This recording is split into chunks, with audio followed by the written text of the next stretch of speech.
And good morning, everybody. We're live. Congratulations. You made it through the week. Another week of amazing food safety, food quality, awesome food that everybody enjoys every single day. But a lot of times you don't get that credit and the recognition you deserve for all the hard work you do. So I and Alex today are going to say to you, good job. You did a really good job, and we appreciate all that you do. My name is Bryan Armentrout, and I'm with the Food Leadership Group. And every week at this time, at 8 a.m. Mountain Time, 10 a.m. Eastern, we go live on LinkedIn and YouTube, and we talk about food safety.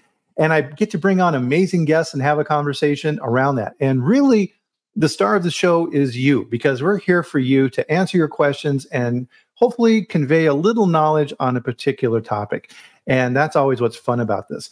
And as we get started here, good morning, Ryan. This is something that's always fun, and I love to do as well, is we connect with everybody and let us know where in the world you're at. I am in Loveland, Colorado this week.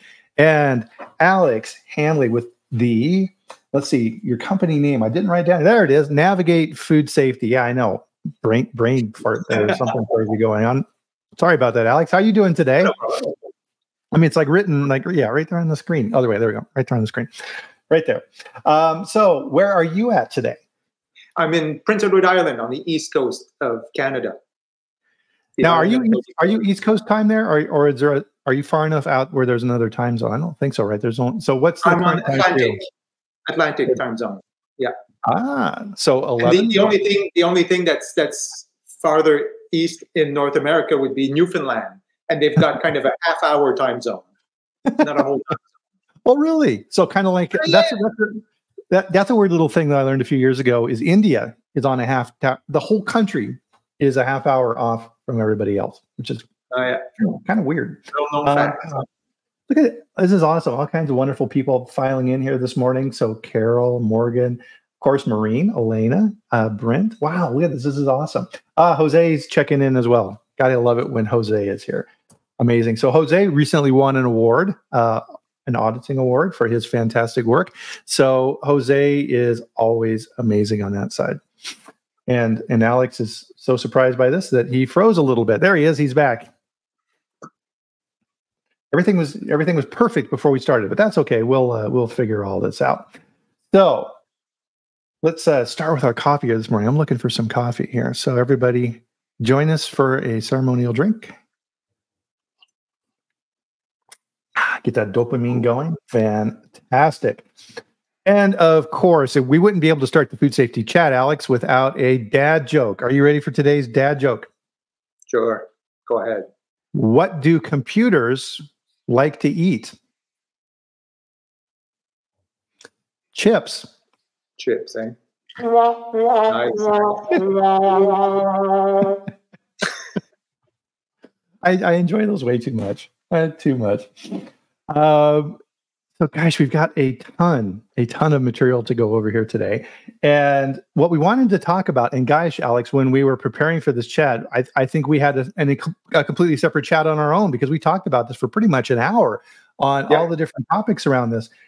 And one of the things that I talk about here on the chat quite a bit is the basics, right? If you want to be good at food safety, you want to be good at quality, you want to be successful in your career, you have to understand and use the tools that are available to you and execute them in the correct way. And I think this is why this topic is so important, is one of the areas that seems like we really don't do a good job on is CAPA, corrective and preventive actions. And it just seems like every year, Alex, and we see this complaint from retailers and the consumers, is recalls just keep happening and screw ups keep happening, and it doesn't seem to get fixed. And if we're going to be performing root cause analysis and figuring out how we can correct problems that happened and figure out how to keep things from happening in the future, that we would be really, really good at this. But we're not, are we? Well, no, we're not. It's kind of funny when early in, so I used to be a food safety auditor. Maybe I should say a little bit like I started as a food safety auditor, and then I started realizing that the same problems over and over in the facilities that I inspected.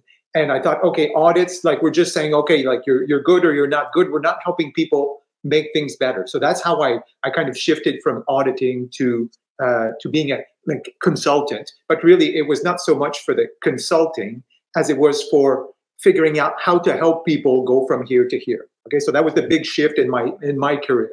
And one of the first, the very first plant that I helped go from here to here, when we got our audit, the auditor came up and said, "Oh, you know what? Like everywhere I go, there's 3 programs that everybody gets wrong: management review, CAPA, and internal audits." And those are 3 programs. Like after 10, 15 years, I can say like, oh, I've looked quite a bit at those. And those are programs that are very different in a management system. They're programs that everybody has, whether you're making tires, running a hospital, like everybody's got like if you're a certification body, you need to have those programs. You need to have an internal audit program. You need to have management review. You need to have a CAPA program. So those are super widely used in the industry, and not just in the food safety industry, but in all industry. Yet we get them wrong 100% of the time.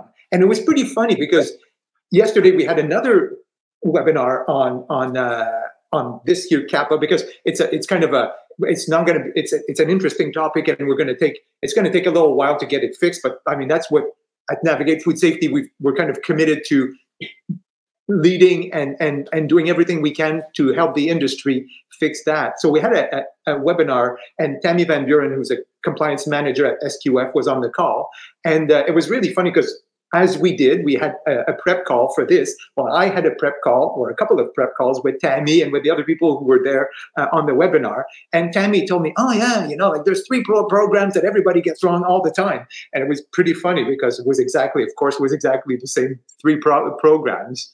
So it's a widely known fact, or it's a widely accepted fact that those programs are super challenging. And I think they're challenging because it's a lot more complicated to get that right than to get environmental monitoring right, or to get allergen control right, or to get maintenance right, which those programs are extremely challenging to start with. I mean, the boar's head thing and the listeria recall in Canada for silk and all that show that environmental monitoring, not everybody gets that. And allergen, not everybody gets that. And, maintenance for food safety, there's all kinds of recalls and all kinds of serious events for foods, like for foreign material contamination.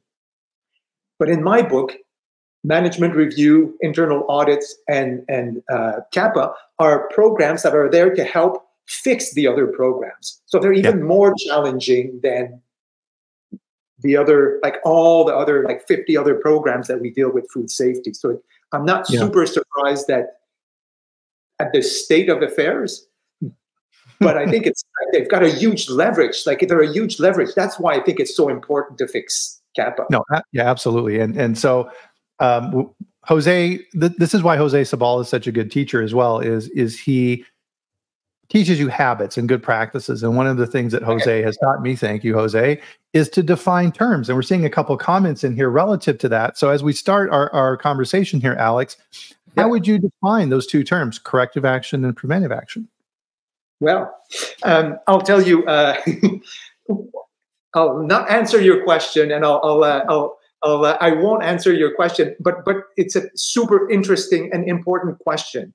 And one of the things that I find is a challenge is leading to that challenge is that people have different definitions of corrective actions, preventive actions. We use the same words to mean different things. So actually, when I say a corrective action, I will define them. That's my definition, but with the kind of the warning that this is not a universal definition. And one of the things we have to fix within the industry is focus on the things that need to be done. And different people will be using different terms. And it doesn't matter the terms that we use, but we need to understand that when I use a term in a specific situation within SQF, it means one thing. And in a different context, it means another thing. So on that note, I have a funny story about the notion of a hazard in Codex and in general life. If you make a note, we can talk about that later because it's super important. It reinforces what Jose is saying. We need to define terms. So a corrective action for me, and for me, a corrective action is when you look at, so correction would be fixing the issue. So if the issue, if the roof is leaking, then you fix the roof. Okay, so that could be the correction. Depends on the people. Some people might call that a corrective action. But fixing the specific issue, or there's a hose on the floor, you pick the hose up. Okay, now you need to look at why did that happen. We don't want to have just a short-term thing. We need to fix the why of why that happened, and that would be the corrective action. Mm-hmm. Gotcha, I'm saying something right now about the roof leaking, and we developed a little glossary for kind of defining the terms, because I think there's like 10 or 15 different terms that we're going to be using, just super basic terms: short-term corrective action, long-term corrective action, correction, preventive action, root cause analysis, cause. So there's a lot of words that need to be described, defined. And we have a little video. So maybe Ellen, you can send Bryan the link to the video. We posted it on LinkedIn, that kind of shows the roof leak with the different words. What's the correction? What's the corrective action? And so on and so forth. So Ellen did a fantastic job on that. So she'll send you the link. Nice. I could talk about definitions all day. I'll give you an example of where things get very slippery. So corrective action might be like dealing with the why. Okay, let's say we deal with the why, and the preventive action would be dealing with other situations that have not happened so far, but that could happen. So a preventive action would be, so let's say like with my example with the roof is leaking. So you could say that the correction or the corrective action deals with the actual roof that's leaking.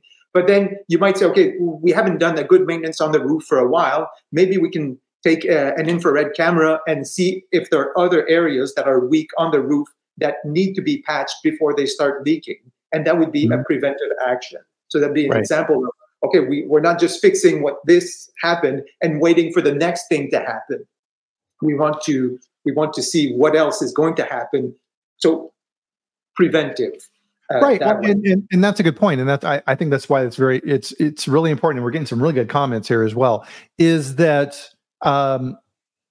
we talk about it here in the opening for the chat, Alex? Is hey, listen, if you're doing a good job, nobody notices, but we're here to tell you thanks, we appreciate it. That's preventive action, right? If you're doing a good job at being a quality manager, a food safety manager in a plant, you're keeping things from happening. So the example I like to use, and this is why I think these always help, is these examples. Pest control, right? Nice simple example. So pest control, you found a mouse in a trap. Oh, dang it, right? And so you kind of look around and you're like, okay, I need to correct this. What's going on? And you find there's a hole in the seal that the mice from the outside are getting in. You're like, oh, okay. So my corrective action is to fix that hole so the mice won't get in and get in the trap. Great. Preventive action would be, okay, let me think about this. We're in the middle of summer.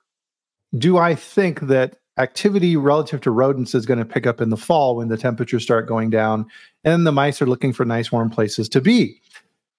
I'm going to put in more traps, and I'm going to go around and make sure that there's no other holes, because I'm expecting the rodent activity to increase. So I'm going to prevent future incidents that haven't happened yet.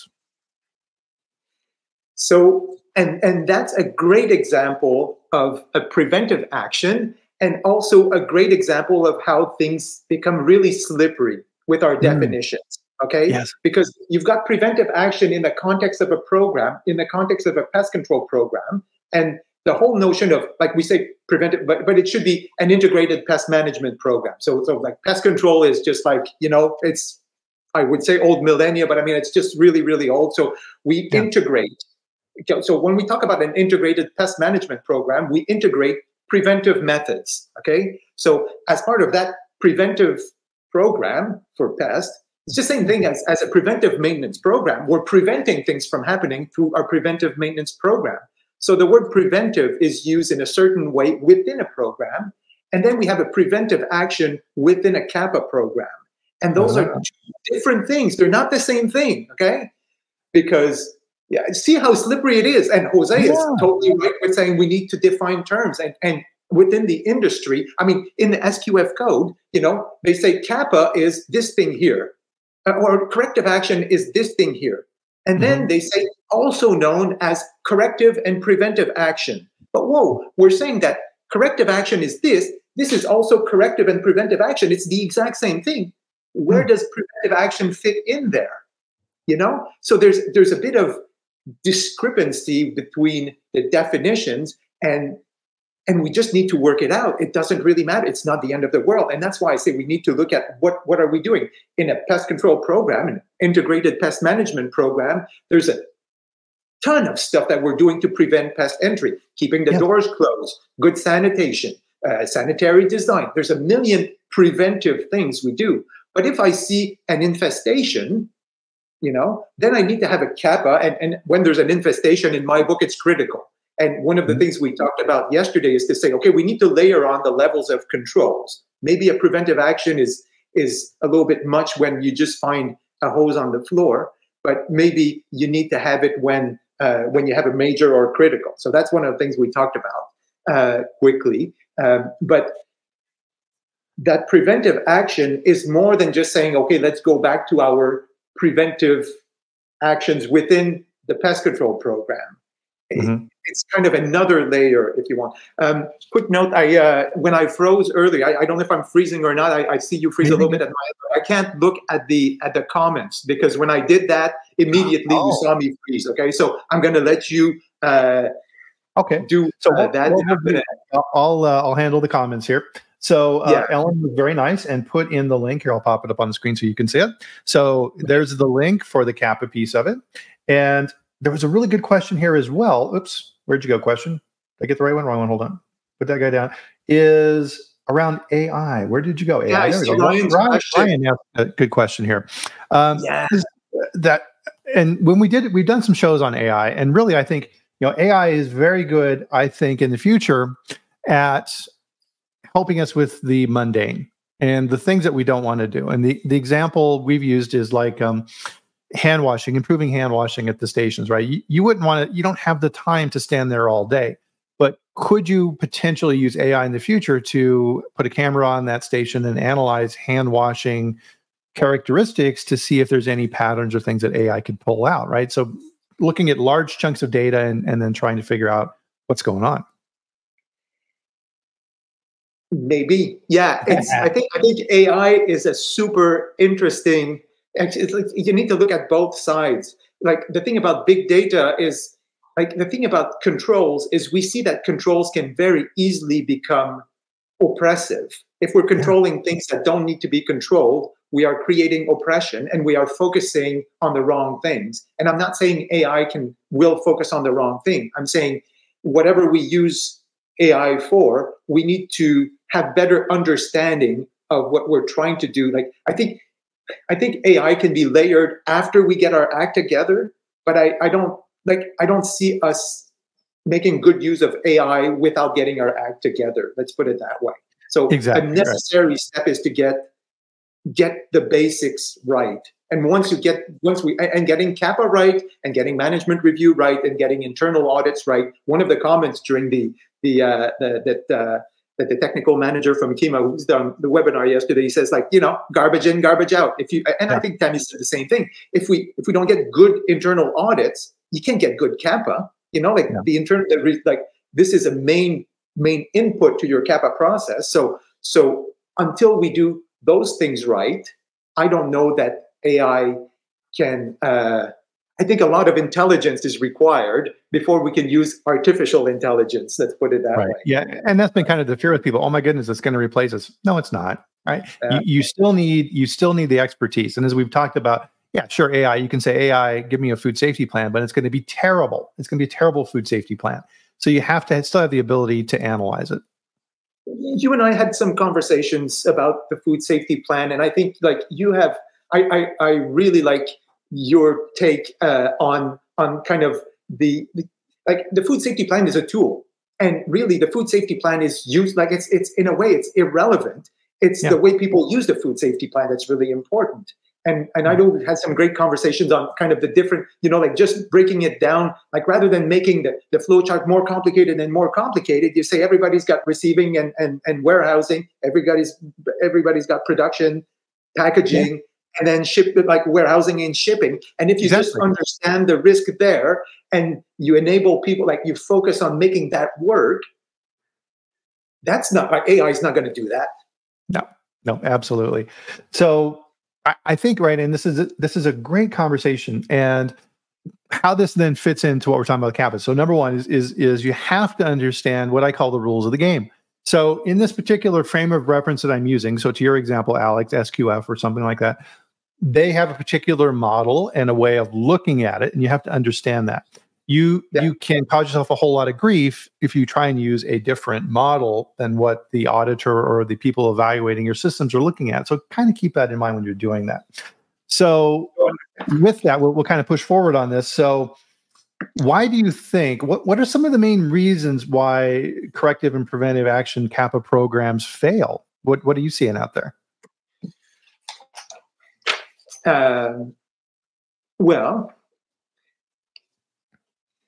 we touched on a couple, but I think like you're talking about, like we talked about terms being used. Like, okay, so the first thing is it's complex. The problem is complex. There are many moving parts, and sometimes we're a bit simplistic. So we're kind of we don't understand the parts as they are, and so we kind of tend to cut corners that shouldn't be cut, and then and then the thing falls apart. So that's one of the things that I see happening all the time. The other thing is by using the same words to mean different things. The example of preventive, I mean, or preventive action, or like we've got three different ideas for what preventive action means. So that is difficult to start with. So we need to define terms. Until we've defined the terms, we will be in the left field. But we also need to agree on the terms that we're using in a specific case. So if SQF wants this, like the line needs to be clear and unambiguous, and like for the auditor as well as for the sites, because the sites need to be able to say, okay, if I'm doing all these things here, I'm going to be okay. I pass. And if I'm not doing them, I can predict that I'm going to fail. So there's two things to that. First is that line needs to not be moving with every auditor that comes in. I'm sure that everybody on the call has seen for CAPA or for some other things, kind of the shifting line of, oh, it's okay today with Billy, but it's not okay with Sandy, and it's so that's a problem. But the other thing is that sometimes people are they know they're not performing, but they're not getting the message. Like one of the big things that we talked about that we see with CAPA is that the food manufacturing industry thinks there's no problem, thinks they're doing great. And the certification industry thinks, my God, like we all need improvement. But when you look at the non-conformances that the food industry is giving, the certifiers or the food safety auditors are giving to the food manufacturers, very little of that says, your CAPA program needs improvement. So it's not surprising that the industry thinks they're doing great, because they're hiring those external agents to come over and challenge their program, and then the inspector is saying, "Oh no, you're all good," because they're not raising non-conformances, and that's how the certification industry is really telling the manufacturers and the food industry how you're doing. So somebody yesterday used the term soft audit. So until we do thorough audits, we know that if an audit is not thorough, then there's no reason to trust that audit if you want. And we know there's a huge issue with trust in the certification industry because everybody, every kind of brand owner is sending their own auditor or sending their extra this and extra that. It's like there would be no duplication of audits if the brand owners trusted all those certification programs. So to me, like when we look at, I really want to do a kind of a root cause analysis on CAPA. I've got a list there. So the definition of terms is one. Strong audits, like thorough and fair. It can't be unfair. Like when the line shifts, that's not fair. If the line is clear, then that's fair. But if you're over here, then you need to get a non-conformance. And we also need to support the industry in saying, okay, well, what do you have to do to always be above? Because it's not about punishing. It's about saying, first enable. Maybe that's a fourth thing. Maybe we're not enabling the industry and saying, okay, if you do these things, then you're always going to be above the line. But I think those are all parts of the puzzle. But what would you say, Bryan? I mean, well, and definitely, and Portland here makes a good point, right? So one of those main areas of failure is missing a full root cause analysis. And a lot of times in these programs, right? So the plant has a problem. The quality manager is like, damn it. I've got 900 things on my plate. I really don't have time to dig into this too deeply. I know what's causing this, right? And they jump to a conclusion. They just kind of skip over that whole part and say, oh yeah, I've seen this problem before, and I know what the solution is. I'll just put that in place. Well, first question to your point then as an auditor is, okay, well, if this happened before and it happened again, your corrective action didn't really work, did it? And then they get a lot of pushback around that side of it. So I think that's a big problem, right? Is jumping to conclusion, and you see that quite a bit. Yeah, jumping to conclusion. One of the things that I learned through not that I learned, but I wasn't aware of how much. Like, I knew that Tammy, the compliance manager for SQF, is very passionate about root cause analysis, but she teaches it all the time, and she's got background in the automotive industry. Somebody mentioned that in the hospital industry they've got sector they've got a good program. In the automotive industry they also had something very good. Tammy says she teaches it all the time, and one of the things that's very important for her is to have the right people in the room when they're doing the root cause analysis, And so if it's something that happens on the floor and quality does the root cause analysis, what are we doing? What are we doing if we think that our job is to tell people what to do? And what are we doing if we don't, by not involving the people who should, it's disempowering, and it's counterproductive because we don't know what's happening. We don't know why things happen. In my book, the quality is a facilitator, and I get that quality is kind of is at the bottom of the totem pole, which is an issue. Management commitment. We can't talk about this without talking about management commitment, which is a huge can of worms. So I'll just say, whoops, let's open the lid and close it again. But really, management commitment is very intimately related to the problem that we see right now, and understanding what can management do and engaging them in the process is also something that needs to happen if we want to fix that. Yeah. Well, and that's a good point, because earlier, Alex, you had said, CAPA systems are, higher up in kind of the system development piece of it, because in quality and food safety, we're developing systems and we get to play in all kinds of different areas. And this is a more abstract process than the actual programs themselves. So you need to think it in those terms of the actual execution relative to these things and how to implement change in those different areas. And to your point, it's all linked together, right? It doesn't matter. You could be the strongest. You could be the strongest corrective action, all kinds of training and everything else. But if you don't have management support and they constantly undercut your findings, you're dead. You have to have that support. Yeah. I see a couple of questions about audits there. Again, a conversation there's a big difference between a checklist audit and a system audit. And, we have, I can talk about that again for hours on end. But a checklist audit, if you're starting with the standard and you're just ticking boxes, that's not a strong audit. That is a compliance verification. And that's a job that quality can do every time the standard changes. In my book, it doesn't need to be done more than once when the standard changes, because if you're compliant on the 1st of January, you'll be the same level of compliance on December 5th, okay, or whatever, December 31st next year, whatever. That exercise, and that's what most people are doing for an internal audit, is just checking boxes. And it's important to check boxes, but it's not an audit. And that's work that can be done by somebody that's very technical. You don't need somebody independent from the work to be doing that. But if you're challenging the implementation, okay, so an audit for me is a system audit, and we're challenging the implementation. And if we're challenging the implementation, then we're saying, okay, the program says this. Are we actually doing this here, or we're doing that? Do people know how to do it? Do the records align with this here, or are the records over here? When I look at the records in the plant, is that consistent with? Oh, no, the records in the plant. When I look at the condition of the plant, is that consistent with what people are telling me, what people know, what people need to know? Are all the parts of the system working together, or not? And that's a system audit. Yep. And yeah, so the analogy I use for that is it's you're like a detective. The auditor's like a detective. And to use the old example from my childhood is the Detective Columbo, right? He's going in, looking at evidence, asking questions, performing follow-up activities to see if what he is being told matches with the evidence and what they actually see. And then the auditor can draw conclusions from those. It is not, and I think this is the opposite side of it, Olu, that I think we need to identify. It may be easier. What's a strong audit? What's a weak audit? A weak audit is a checklist, right?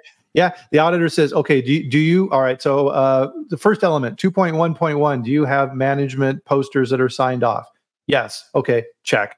Right, and just going down the list. Yeah, I mean, 2.1.1 management. So, like the policy, like, is it written in a way, like, is it written in a way that people understand? So, if you've got a policy on the wall that says something, and it says all the words that are in the standard, nobody understands it. 100.0% of those policies are not understood on the floor. And so, if we say that I tick the box because you've got a policy written on the wall. And we don't ask people on the floor, what does that policy mean? Well, there's two options. Either let's not bother at all with the policy, okay? And let's say we don't need that policy and let's just take it out of the standard. But really, the GFSI says you need a policy, so we need to contend with that.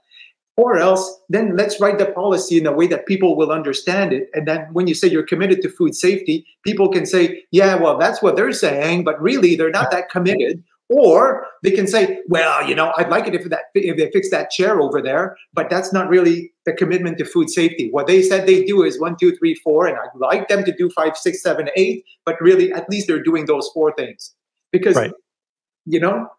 But that would be a bit more thorough, and that would be looking at the implementation of a policy rather than just ticking the boxes. Exactly. Well, and I think. Oh, go ahead.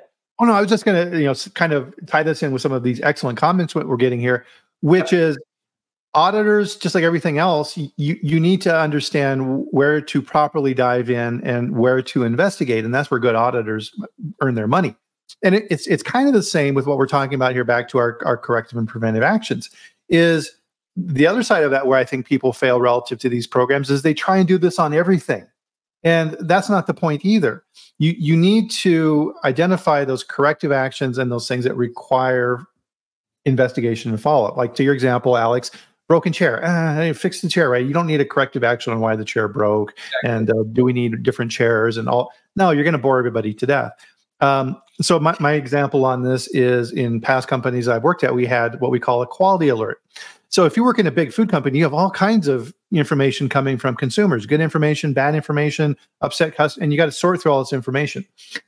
And the system we put in place was, okay, if we have a complaint for a category, so we'll say like organoleptic, hey, I opened up this product and the texture's terrible or something. And you're like, okay, and you make note of that issue. If you then see 2 more of those issues for that same product code, same plant, same line, oh, I have a potential trend developing. I need to investigate that. And then you send the regional quality person to work with the plant to dig into things. But if you were to try and investigate every single complaint that comes in, good luck. That's all you would do, and you would never get anywhere. So we're working on a training. Okay, so I think so just to kind of continue on what you're saying and what the question about like what's a good audit is. I think right now auditors, like the whole industry knows that there's a problem with auditor competency. Okay, so like that is the GFSI has been working at it for 20 or 30 years, and they are nowhere close to the answer. And so like we're just developing training for external auditors to help raise the bar that way. And part of what I'm doing right now is I'm looking at the definition of terms. So like back to Jose, it says, oh, we need to define terms. The kind of terms that we need to define is, okay, what's significant and what's insignificant? What's significant in one context is very different than what's significant in a different context or in a different scope. So the example you gave is completely insignificant from a food safety standpoint, but absolutely significant from a quality standpoint. As a Yes. quality manager, you don't discriminate between foods. Well, I mean, you discriminate, but you've got to deal with both things. So if you see a trend in consumer satisfaction about something, whether it's food safety or not, doesn't make a difference between. Like, it's not telling you if you're going to deal with it or not. If you're a food safety auditor and you look at the trend with quality, then you have to say, oh, okay, that's not significant for the scope of what I'm doing today. Yeah. But identifying, okay, what's a trend? Okay, what's an incident? What's an isolated incident? What's a trend? And what's a system failure? Those are the definitions that I'm working right now, because I think for an auditor, you need to be able to discriminate between, is this an isolated incident? Is it a trend, or is it a system failure? And I mean, there's if anybody goes, there's a significant recall happening. You know, like if you look at Boar's Head, the report. I mean, they say there's 69 non-conformances. There's not 69 non-conformances. There's 69 non-conformance reports. But on each of those reports, there's a lot of non-conformances. So there's hundreds of non-conformances on that report, okay, in a year. Now that is that's not a listeria issue. This is a system failure with a listeria symptom. Listeria is not the heart of the issue there. Like, of course, there's a huge issue with listeria, which in and of itself is catastrophic. But the issue is much bigger than that. It's a complete failure to recognize that the system was failing, and that, so it's not a trend. We're not at a trend anymore. And those are the kind of things that, I mean, I just want to emphasize how I appreciate Jose's comment that, yes, we need to define terms, because if we want solid audits, we need to have a common understanding of what we're talking about. Otherwise, and that, to Austin's point here, relative to leadership and commitment, it's a perfect example, right? Because leadership commitment dovetails in very nicely what we're talking around CAPA here, is system failure, right? If you have horrible management commitment, you're going to have horrible systems. And not having a policy poster on the wall doesn't fix that. And if you're not cleaning your plant correctly and you have meat buildup in pumps, and I was reading those reports too, it's like, oh my God. And that means that it's catastrophic failure in auditing terms. It's critical. It's a critical failure. They've completely destroyed the system. But like, I'm going to be the devil's advocate for just a quarter of a second here, okay? So from a management standpoint, I think there was a failure from the management. Like I don't know about Boar's Head. Like I'm just thinking about kind of the general idea, okay? If there's a company that comes over, I don't want to say what happened there or what didn't happen there, because I don't know what happened there.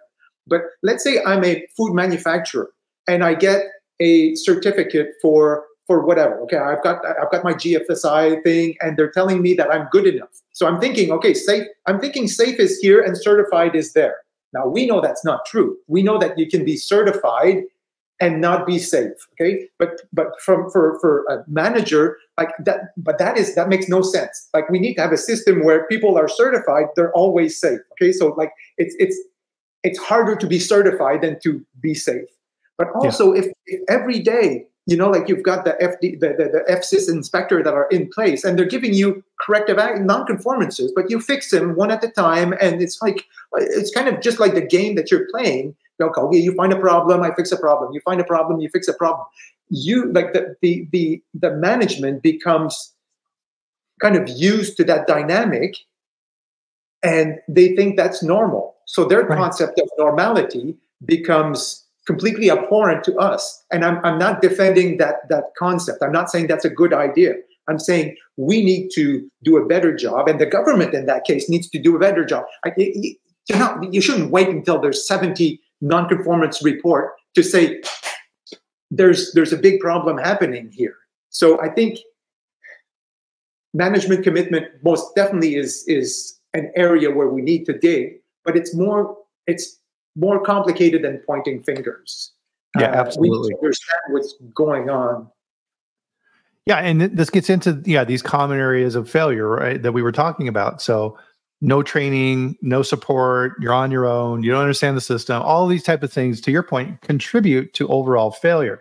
Somebody says that top management is responsible for the outcome of the system. And just to be clear, I absolutely agree with that. Like I'm not I'm not saying anything contradictory to that. Like they are totally responsible for it, whether they are set up to fail or not. I mean, sure, they could work harder to succeed, and there's lots of resources out there. I'm just saying sometimes the message, might be mixed. But some people really like to not hear the message as well. So No, that makes sense. Well, and I think part of this too, right? And this is something we talk about on the chat quite a bit, is if you function in your role in quality and food safety in kind of this nice little bubble, and you try and manage everything that you have control over, you're going to fail, right? Because in any environment, you have a team. We'll keep with our production facility example, and you need their support. And this gets back to your point, right? Is if you investigate every little thing and you pull it, and this is where I think they get in trouble, because then this gets to our next point, is it's looked like it's a burden in the plants, right? Oh God, here comes the quality manager, and he wants to put together a team for corrective actions, and everybody runs away, right? Because it's like, geez, I've got my job to do. I'm the production manager. I've got product to make. I don't have time for this stuff. I'm just interested in getting the product out the door. I don't have time to be on your team, right? And it's a burden, and you have to be able to manage that. What do you think of that, Alex? Well, I think so Cortland and Austin have, they're talking about, does management understand their responsibility? One of the things I would say that we do every single time we start with people, like every time we work with people, we say, okay, you're here, you want to go there. Here is not being certified. Being certified is part of this, but there's a lot more than being certified that you want to be if you're here. And so there's going to be a number of steps that we have to go from here to here. And so management understanding their responsibility is most definitely part of what being here is. But the very first thing we do here is that we define responsibilities for all the members of the team. And so we make sure that everybody, that we define them in simple ways, and that, in ways that people can understand.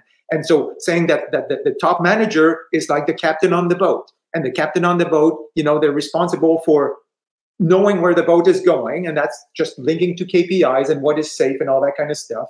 And then, if the boat is going in the right direction, then the captain's doing a good job. And then if the boat's going kind of veering off, then the captain of the boat needs to bring the boat back, in line. And then if something happens, if the boat hits it's an iceberg or something, and the boat goes down, then they're on deck and they need to manage the crisis.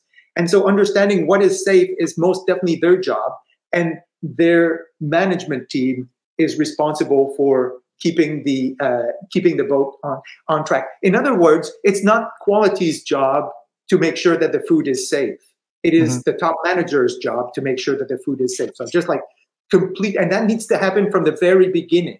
And every food safety standard says you need to have job responsibilities and things like that. I believe that auditors don't know how to evaluate that. And because they don't know how to evaluate that, everybody gets a pass, whether they deserve a pass or not.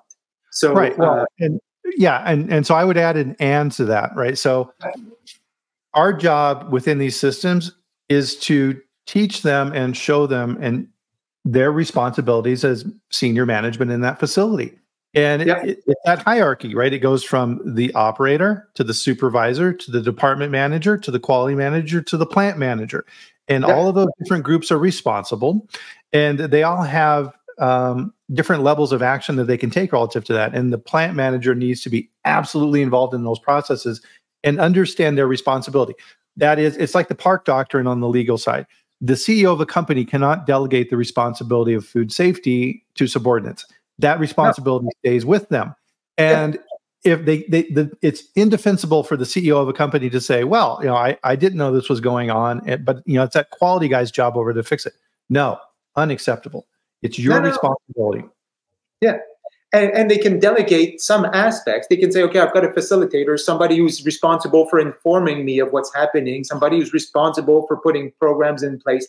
But if the programs are working or not, like understanding what are the responsibilities for the top manager, like at every layer, what are the responsibilities? In the same way, quality, nobody reports to quality.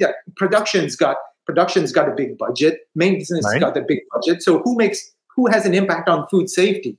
Like production has a much bigger impact in a way on food safety than quality can have, in the sense that they have a much bigger budget, and so they have there's so much more that they do on a day-to-day basis that has the potential of making the food unsafe. Same thing for maintenance. So if everybody plays their job, plays their role, and then quality, or whoever the food safety lead is, can make sure that the programs are solid. Not even, that's probably even a responsibility for the management team more so than for maintenance, but they can facilitate that. Yeah. So Morgan had a really good comment here, and good job here, Morgan. I love it. When I was at the plant, I involved our QA team in finding and reporting CAPAs. The sense of responsibility they felt with the opportunities was great. This is exactly what she's talking about here, is what you need to be doing. It's the plant's responsibility for these things. And so part of this, again, is your job as the head of quality and food safety in a production facility is to facilitate and to teach and educate and involve other groups. What training? So in this example, and I love what Morgan's talking about here relative to this, is have you actually trained other people in your facility in the processes of corrective and preventive action and how to use those tools? Because guess what? They can use those in their job too, right? So if I'm the production manager, I can use those tools and evaluate the information in my area separate from what the quality guy is asking for. And I can do a better job in my role. Do they understand that? It's always kind of the pyramid where you want operations to be dealing with you want every department to be dealing with their own issues and identifying their own issues. And then you want verification to come over, and verification is not necessarily quality. It can be that multidisciplinary team that verifies that. And then you can have kind of the real quality assurance that makes sure that the verification program, that all the managers are managing their own area or their own, the programs they're responsible for. Yeah, I love what Ryan's talking about here, is that he works with a company where 90% of their food safety team are frontline team members. Ownership. Beautiful. Yeah. Love it. So, yeah, so right, I think you don't want this. This is a privilege to be involved with these type of activities in a plant. Part of what I always teach, food safety and quality managers, is the more you can be forward-looking in how you do your job, the better off you're going to be. If you're creating a quality report of issues that took place over the last quarter, who cares, right? It's all done. It's all history. Everybody already knows all of that. You're not adding value. What type of things can you do going forward to improve? And what Ryan's talking about here is exactly that. So I love it. Boy, we're getting tons of good comments here, guys. So really, we're kind of touching on this, right? Is how can we, and this is really where the rubber hits the road, and I want to make sure that we get to this in this conversation today, is how do we fix this, Alex? How can we possibly fix this? Right? It's great that we sit here and bitch about it, but how can we fix this? So one of the things that like, this is a huge problem. Okay, so that's a huge problem. And when you fix a problem, you always need to understand the problem before you're fixing it. So when you're asking me, how do we fix this? There are some things that I know for sure need to happen between here and there. Okay. But right now, I'm not quite sure that we understand what the problem is. Like when we say, what's the root cause analysis? We need to define what good is. We need to understand where we're at. And then we can see what are the actions. Now, some of those actions are pretty straightforward. Okay. Some of the actions like defining terms. One of the things that we've talked about, defining terms for CAPA, for instance, okay, and understanding the difference between the terms we use and the concepts we're thinking about, okay, understanding the why, fixing the immediate situation, all that. We can use different terms, but whatever, because getting BRC and SQF and the GFSI and like all the regulatory agencies to use the same language, I'm not taking that one on. Maybe if we can understand those concepts, that's one thing. Some of the things are going to be more difficult. And when we talk about, but we need to understand, we need to really understand the problem. So that's the first step before we can make a path to go all the way to the end. So that's the first thing. That's what I'm working on right now, or what we're working on right now. Gotcha. Well, and I love what we were talking in the chat here is a big chunk of this, and this is kind of woven through our entire conversation here, is risk, right? Is evaluating the risk. Is that broken chair a risk to food safety? Well, okay. So like part of like, there's a couple of steps that I know for sure. We need to define the terms, and those terms, we need to decide when those terms are applied. Okay. So rating, we all use rating for nonconformances. And I say there's like 4 ratings. Everybody says minor, major, critical. I think those 3 are very important. Minor, major, critical. There's one before that. Like there's perfect. Okay, perfectly perfect. Bryan doesn't like it, but I say this is where Plato is with his perfect forms. That's completely irrelevant. So there's a line between kind of not perfect but good enough, and the chair would be something like that. Like it's not perfect, but it's good enough. We don't need to do anything about it. So rating, and then saying what do we need to do for each one of those levels? Okay, what type of action is a preventive action necessary for a minor, or should we start thinking about preventive action for a major or for a critical? So kind of layering those controls so that we can have risk-based responses, and we can not right now. I think when we look at the root cause, we'll see that we're overburdening. We're burdening everybody, and we need to reduce the burden. So that's one of the things that we're working on. I'm sorry I don't have time to read all those comments. I'll read them after. But they're amazing comments, yeah. but then again, like because that path, there's a lot of stuff. Actually, one of the things we've done, and if you want, or Ellen can put the link.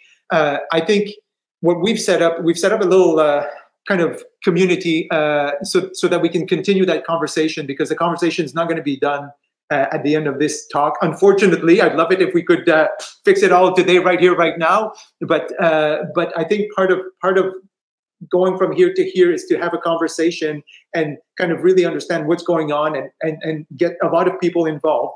I've just kind of seen a few things, but saying, okay, mandatory training for upper management. I think so. Like, I think there needs to be something like that. Like, I think, and part of what we're doing is we're kind of working on auditor training. So, because if I say evaluating management commitment during a certification audit will involve those 4 questions. Tell me, like asking the top manager, what are your responsibilities for food safety? And if I can come up with a good definition of what's acceptable and what's not acceptable, then that's driving towards that. Whether we say you have to take the training or not, if they fail without the training, then that's a good point. What's the food safety status in your facility? The top manager should understand the challenges in their facilities and what's happened in the last year. Often that's not the case, And so I think there's a lot of things we can do to move things forward. Yeah, I did. I did. We had a couple of comments that are getting. What was? Do you keep track, Bryan? Are you so much faster than I am, or? Well, so I'm reading through these here as well. And so, too many comments to pull up here. So we're getting some amazing participation here. But really, I think, and we've kind of woven this into the conversation, is on this risk-based point. So my earlier example with complaints, right? Quality complaints, texture, things like that. You're looking for trends and deciding when you need to take action. Food safety is different, right? If you have food safety complaints, every food safety plate gets investigated, right? You don't wait for a trend on food safety, right? Because now you're approaching items from a risk-based standpoint. So, I mean, some of the examples we were talking about is supplier management, right? You're managing your suppliers by risk, or you should be. You're looking at much higher levels of scrutiny with suppliers based upon risk, relative to your process, ready-to-eat materials, things of this nature. So your programs, to your point, Alex, are going to vary depending upon your requirements relative to response in terms of risk. So environmental monitoring, zone 1, 2, 3, and 4, those are zones of risk when you look at these different type of activities. So for example, and this is always a good way to look at whether an auditor or a quality manager correctly reacting to things is, does the quality manager freak out if there's some cobwebs in a back warehouse that nobody uses? No, they shouldn't be, right? It should. It's just, clean it. It's the chair example again. You don't need to reinvent the team and put everybody together for that. Just have maintenance go out there. When you pull a cover over a pump and it smells like rotting meat, then everybody should freak out, because that's a significant, like that's a complete, bam. Exactly.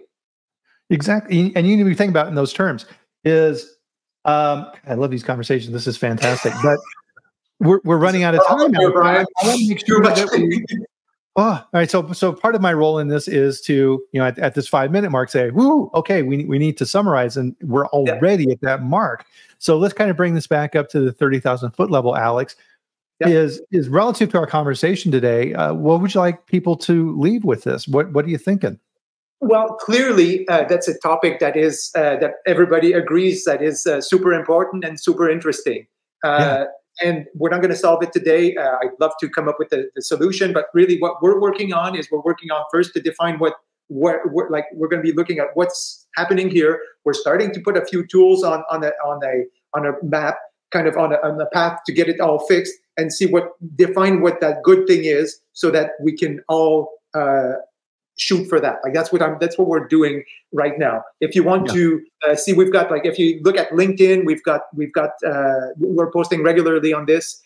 We've got a couple of webinars that are upcoming. So we've got another webinar on October 3rd, again with Tammy Van Buren and with Kima WQS on this, just to take that the next step to define what those terms are within SQF, what are the expectations there. So we're doing that.